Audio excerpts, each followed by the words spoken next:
안녕하십니까. 오늘부터 새로운 책을 강독하겠습니다. 이미 여러분들에게 안내해 드린 책입니다. 알리스터 맥그레스의 책 우주, 콤마하고 하나님 지으신 모든 세계, 이런 제목입니다. 복 있는 사람 출판사에서 나왔습니다. 지금 제가 책을 손으로 들었습니다. 묵직하긴 하네요. 쪽수가 제법 나갑니다.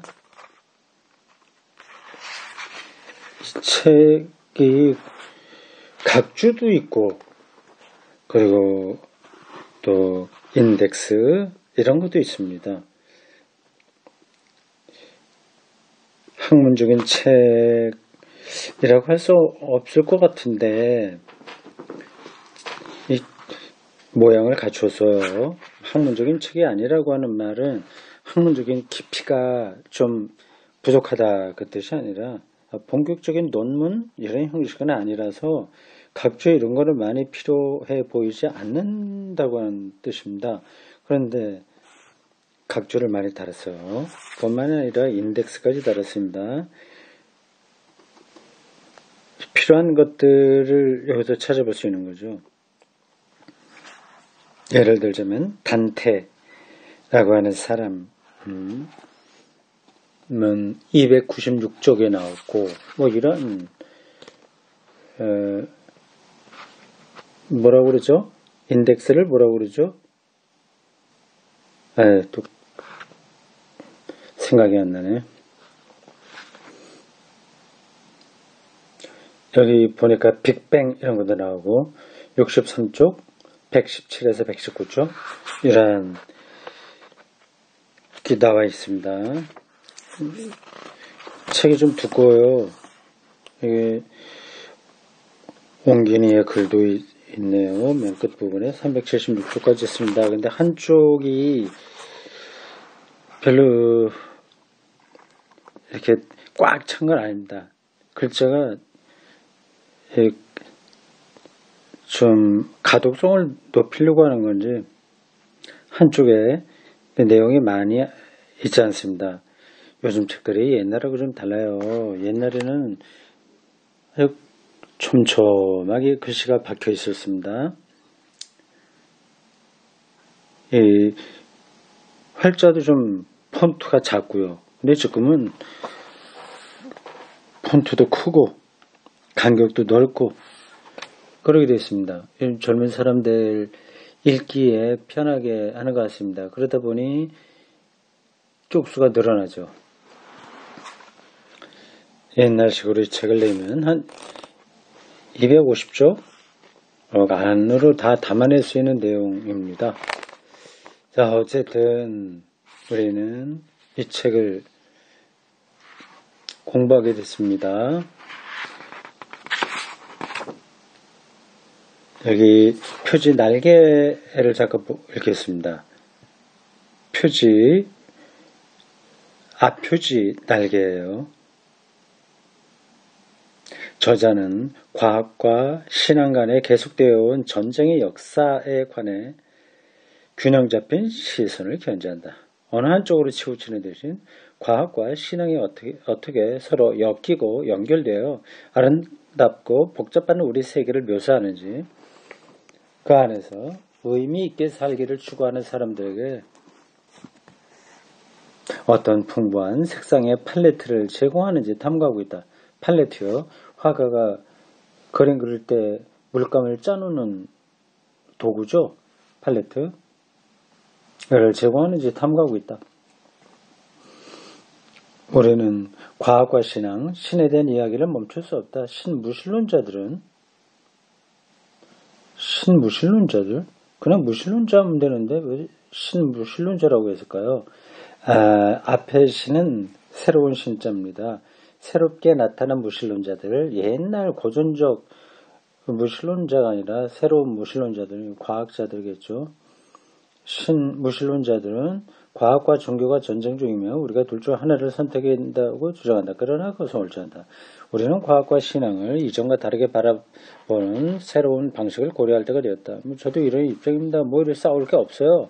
과학적으로 설명이 된다고 하더라도 그것으로 다 끝나는 게 아니니까 과학의 도움을 받아서 기독교 신앙이 깊어지면 되는 거죠. 과학과 신앙은 서로 풍요롭게 해줄 수 있다. 과학을 과학답게, 신앙을 신앙답게 이해하고 바라보는 순간 우리는 삶에 대한 더 깊고 만족스러운 깨달음을 얻을 수 있다. 과학과 종교에 관한 세계 최고의 군의자 알리스터 맥그레스는 이 책에서 리처드 도킨스, 아주 독한 무신론자, 아주 극단적인 입장에 있는 사람입니다. 리처드 도킨스를 비롯해 여러 학자들이 제기한 질문들, 즉 우주의 기원, 삶의 의미, 신의 존재, 우주에서 우리의 위치 등에 대한 질문을 다룬다. 리처드 도킨스 이런 사람들은 기독교가 말하는 신은 뭐 별거 아니다, 그냥 과학 원리다, 뭐 그런 정도로 보는 거죠. 그러니까 뇌에서 나온 종교적 현상에 불과하다. 그렇습니다. 높은 수준의 최신 연구 결과를 반영한 이 책은 과학과 신앙 사이의 복잡하지만 매력적인 관계를 탐구한 획기적인 입문서다. 더불어 과학과 신앙의 지적인 공존의 창, 그 온전한 창으로 바라본 풍요롭고 질서정연한 우주로 우리를 부르는 초대장이다. 이게 어디서 나온 건지, 어디서 따온 건지 모르겠습니다. 보통 앞표지나 뒷표지 날개는 앞에 있는 내용 중에서 중요한 거를 이렇게 인용해서 싫거든요. 이게 어디서 온 건지 모르겠습니다. 읽다 보면 나오지 않을까 싶습니다.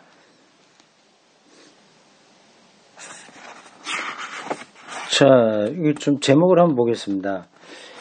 이게 진한 색깔로 된 네지 2장 넘어가고 그러면 이제 추천하는 사람들 나오죠. 그것도 지나가고요. 다음에 우리말로 된 제목 그 네지에 이렇게 되어 있습니다. 우주 하나님 지으신 모든 세계.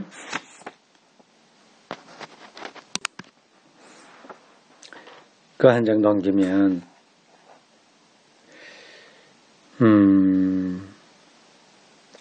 영어로 된 제목이 나오네요. 이렇게 됐습니다. Inventing the Universe. Universe는 우주고요. Inventing. 근데 이런 단어를 다루는지 모르겠습니다. Inventing. 보통 우주를 창조했다 할 때는 creation 이렇게 써야 되는데 create 창조하다가 아니라 inventing을 달았습니다. 영어로 그래요. 이게 창조하다는 뜻도 있지만 좀 나쁜 의미로도 쓰이는 거거든요. 좀 조롱 섞인 단어이기도 한데요. 제가 요거를 사전에서 한번 찾아봤거든요. 인터넷 사전에서 inventing의 단어를 잘 몰라서. 근데 만들다, 창조하다, 뭐 만들어내다, 뭐 여러 가지 뜻이 있습니다.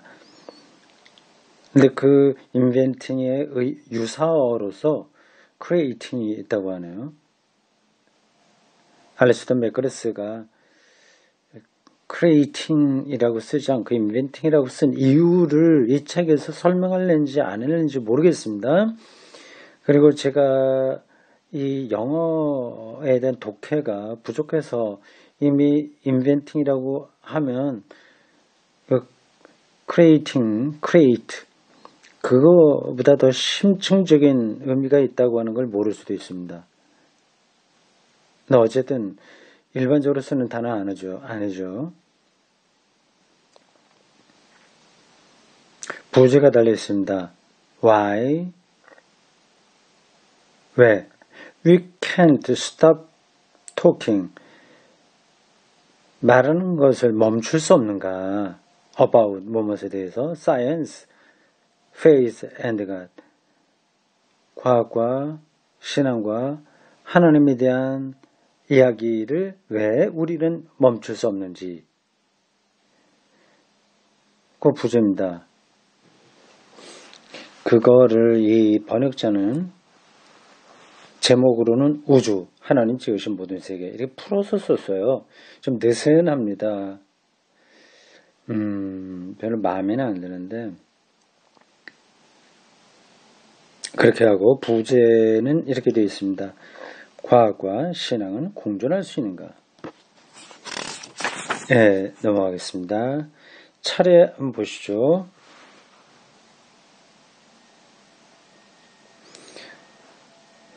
1장에서 9장까지 있습니다.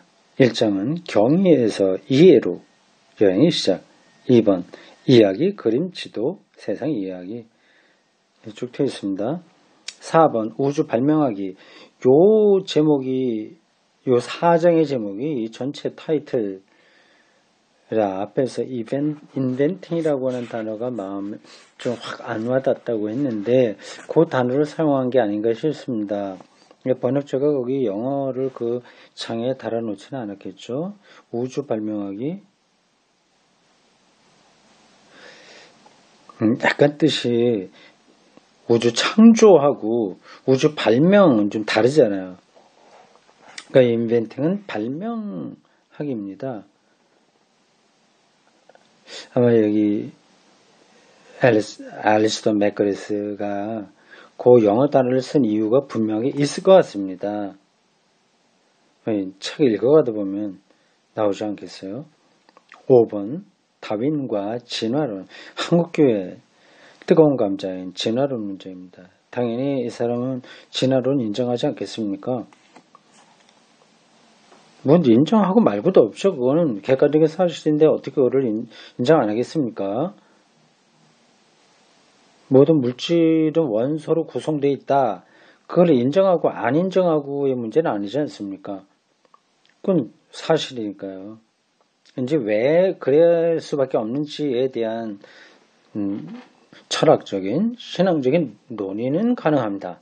그러나 그 원소 구성 그 자체를 부정할 수 없는 것처럼 진화론을 부정할 수가 없는 겁니다.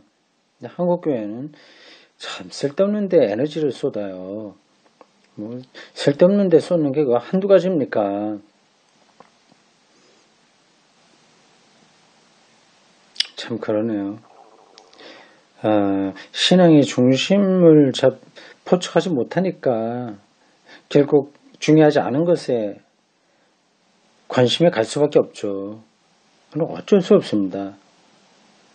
6번 영혼.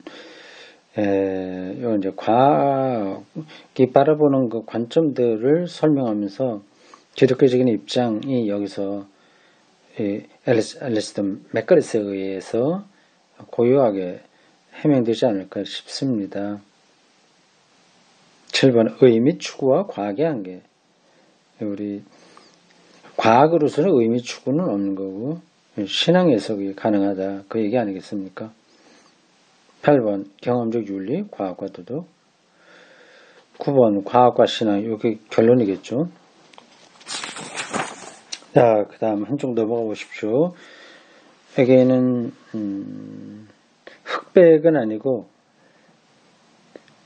흑백이 아니라 남색과 백으로 단색으로 처리된 하늘의 별들과 산맥 이런 것들이 나왔습니다. 이렇게 밑에 문장이 담겨 있습니다. 종교는 가장 가까운 별까지의 거리를 알려줄 수 없고 이건 과학이 하는 거예요. 과학은 인생의 의미를 말해줄 수 없다. 그러나 둘은 각각 더 큰 그림의 일부이며 어느 하나나 둘 다를 배제하는 순간 우리의 인생과는 그만큼 빈약해진다. 과학도 배제할 수 없고 신앙, 종교도 배제할 수 없다는 거죠.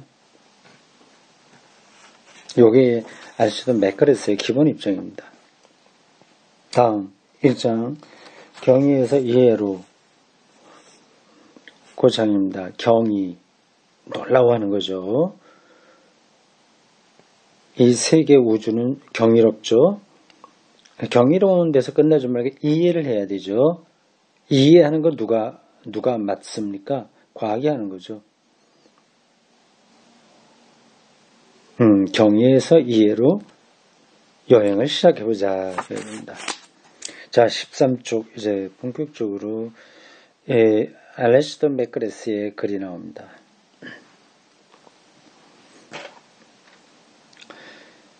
자연의 아름다움과 장엄함 앞에서 심장이 멎을 것 같은 놀라운 경외감을 느낀 경험이 대부분 있을 것이다.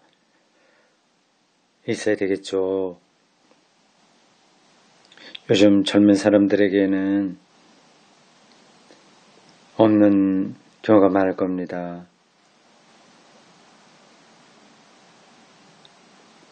저도 아주 어렸을 때부터 그것들은 경험했습니다. 바깥에서 많이 나가 놀았으니까요. 옛날에 초등학교 다닐 때 국민학교죠. 아이들의 가장 중요한 건 노는 겁니다. 공부, 그거는 가정마다 좀 다르긴 했지만 이렇게 좀 부잣집 아이들, 좀 있는 집, 그쪽에는 이제 부모들이 과외도 시키고 해서 공부를 하는데, 일반적인 가정들은 거의 내버려 둡니다. 그렇게 챙길 여유가 없었어요. 어릴 때부터 바깥에 낮에만 노는 게 아니라 밤에도 나가 놀았으니까 밤에 하늘, 별 많이 봤습니다. 그건 어렸을 때 느끼는 거라 시라서 잘 모르고 느낀 거지만 그래도 장엄함 이거는 느낀 거죠. 나는 1970년대 말에 이 사람이 저하고 나이가 비슷합니다. 그럴 거예요. 이게 안 나왔나? 나이가 몇 살이니?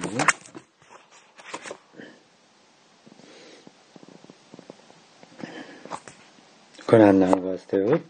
뒷표지 날개에는 알래스터 맥그레스에 대한 양력이 간단하게 나옵니다. 21세기 보험주의 진영의 대표적인 신학자. 보험주의 진영, 그러니까 우리로 말하자면 보수적인 입장인데 이런 사람이 보수입니다. 당당하게 자신들의 입장을 보수하면서 과학세계에 열린 태동인 거죠. 1976년도에 옥스퍼드 대학에서 분자생물학 박사학위를 받았고 일찍 공부했네요. 76년도에 박사학위를 받았고 유럽에서는 공부 잘하는 친구들은 다 20대 중반에 박사학위 받습니다. 1977년에 같은 대학에서 신학 박사학위를 받았다. 어떻게 된 거예요? 1년 만에 신학 박사학위를 받을 수 있단 말이에요? 그건 아닐 것 같은데 어딘가 착오가 있는 거 아니에요? 76년도에 분자생물학 박사학위를 받고 77년도에 신학 박사학위를 받았다고 하는 게 이게 말이 되냐 이거죠. 그럼 분자생물학 박사학위 논문을 쓰면서 똑같이 신학 박사학위 논문을 썼다는 말인데 이건 좀 곤란해 보입니다. 숫자에 좀 차고가 있었던 것 같아요. 77년도가 아니라 87년도 아닐까? 10년 뒤. 어쨌든 넘어가요. 중요한 거 아닙니다. 옥스퍼드 대학의 위클리프 학장이자 역사신학 교수로 지내다가 2008년부터 런던의 킹스 칼리지에서 신학과 선교와 교육과를 가르치며 신학 종교 문화연구소 소장을 맡았다. 이번에 쓴 다른 책에서는 자기가 어떻게 공부했는지가 잘 나왔는데 제가 읽은 기억이 있거든요. 근데 지금 정확하게 기억에 남지는 않습니다. 어떻게 분자생물학에서 신학으로 넘어왔는지에 대한 설명이 그 책에 있었습니다. 나중에 확인되면 말씀드릴게요. 2014년 4월 과학과 종교 석좌 교수로서 모교에는 옥스퍼드 대학이 복귀했다. 하여튼 뭐 쭉 그렇게 나옵니다.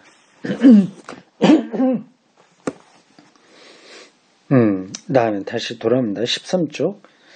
나는 1970년대 말에 이란 횡단 여행을 하면서 그런 경험을 했다. 심야 버스를 타고 시라즈와 케르만 사이에 광대한 사막을 달리고 있었는데 심상치 않던 엔진이 결국 문제를 일으켰다. 엔진이 털털거리다가 어딘지 모르는 곳에 멈춰버린 것이다. 엔진 소리는 운전사에게 맡겨놓고 승객들은 모두 버스에서 나왔다. 그날 밤 나는 별을 난생 처음 본 사람 같았다. 어둡고 적막한 땅 한복판에서 눈부신 별들이 엄숙하고 고요하게 빛나고 있었다.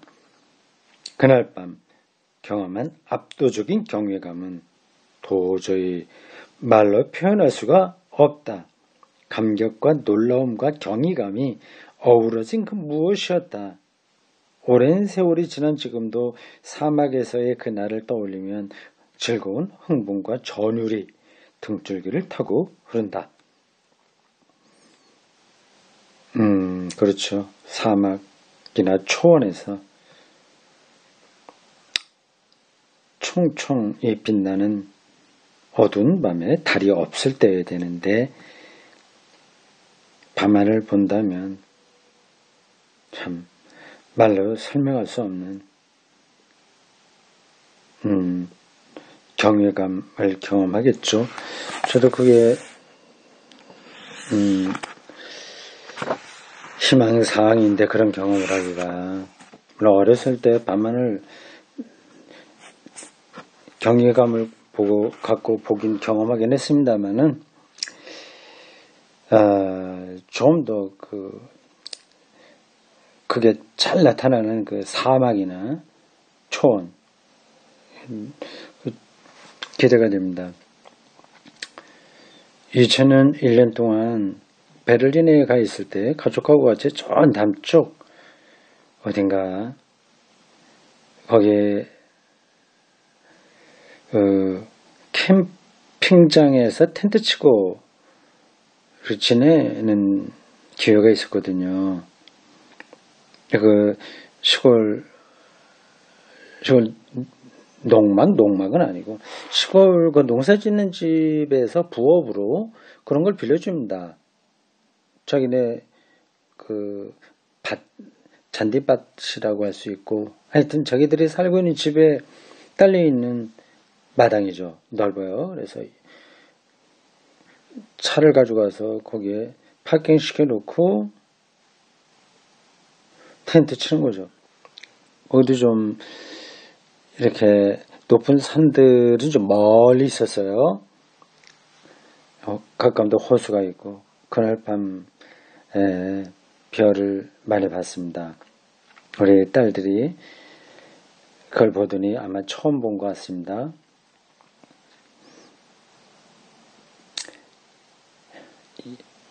그 입체 영화 있죠? 이맥스라고 하는 거요.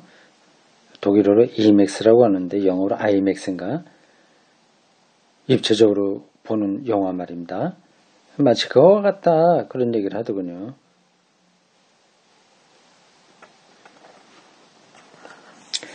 자, 그것부터 이 책이 시작합니다. 이 맥그레스가 70년대 말이니까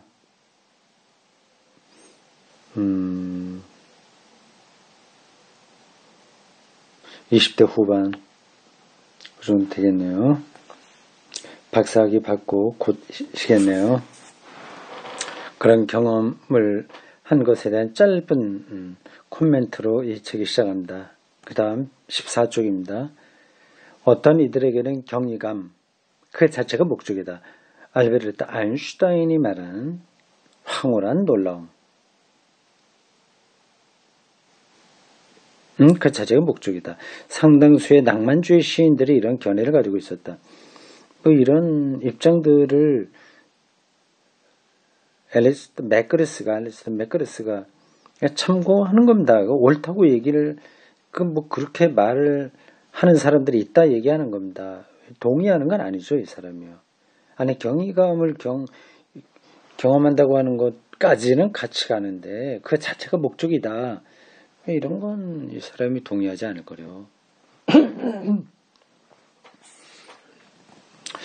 위대한 독일의 소설가이자 시인인 괴테는 생애 말년에 놀라움과 경이감은 그 자체가 목적이라고 선언했다. 그런 경험 너머나 그 배후의 다른 것을 추구해서는 안 되고 그 경험을 있는 그대로 누려야 한다는 것이었다. 각조 번호들이 다 있습니다. 여러분들이 조금 더 관심 있으면 그걸 확인해 보십시오. 그러나 많은 이들은 그것이 아무리 즐거워도 목적지는 될 수 없으며 탐험과 발견의 출발점이라고 생각한다. 맥그레스도 그 중에 하나겠죠.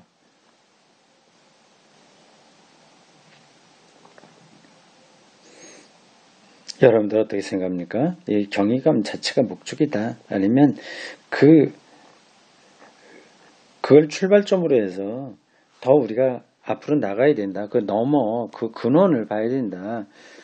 그런 입장하고 말입니다. 저도 후자입니다. 그 자체가 목적은 아니다. 그런 쪽이에요. 이게 뭐 서로 경쟁해서 결론이 날 문제는 아닙니다. 위대한 그레스 철학자 아리스토텔레스도 그런 경이감을 알고 있었다. 그에게는 그것이 탐구로의 초청, 그 지평이 확장되고 이해가 깊어지고 눈이 열리는 발견의 여행에 나서는 초청이었다. 오늘 이제 두 번째 해당하는 사람이네요. 위대한 중세 철학자 토마스 아퀴나스가 말한 대로 중세 철학자이면서 가톨릭 신학의 대부죠. 가톨릭 신학의 책에는 이 토마스 아퀴나스에 의해서 잡혔습니다. 개신교에는 오히려 더 오래전 어거스틴에 가깝고요. 그리고 그 뒤로는 마틴 루터 종교개혁자들에 가깝습니다. 그게 어떻게 차이가 있냐 하는 건 또 이제 또 공부해야 될 거니까 더 보도겠습니다. 아퀴나스가 말한 대로 이런 경이감은 알고 싶은 갈망을 불러일으키고 그 갈망이 채워지면 이해와 그 못지않은 큰 기쁨을 얻게 된다.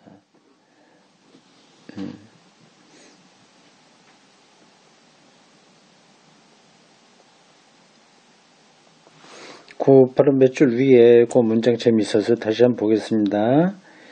아리스토텔레스에게는요, 그런 탐구의 초청, 이라고 하는 거예요. 경이감이. 그걸 기억해 두십시오. 경이감. 놀라우는 거죠. 그럼 알고 싶어지는 거 아니겠습니까? 내 것이 곧 지평이 확장되고 지평, 허리전트라고 하는 겁니다. 이 말들이 좀 관념적이에요. 어떤 차원이라고 하죠. 사람에 따라서 지평이 다른 겁니다. 인생살이를 돈 버는 것에만 딱 두는 거는 그게 그 사람이 지평이 되는 거예요. 그래서 다른 거는 눈에 들어오지 않습니다. 어떤 산을 보거나 그 들판을 보더라도 그 사람은 늘 이게 어떻게 돈이 되냐 그쪽으로만 생각합니다. 그게 지평입니다. 성경을 보는 지평도 있는 거예요.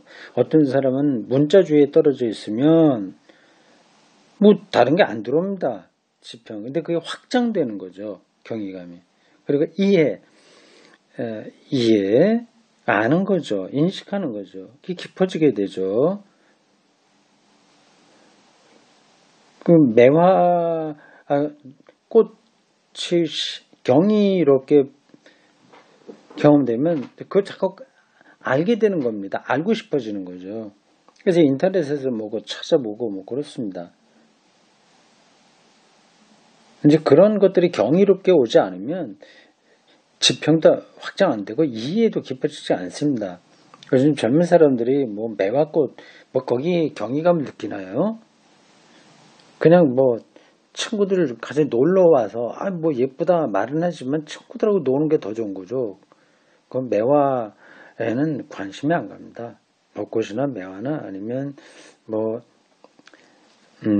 다른 뭐 식물, 뭐 우주 이런 거 다 그렇습니다.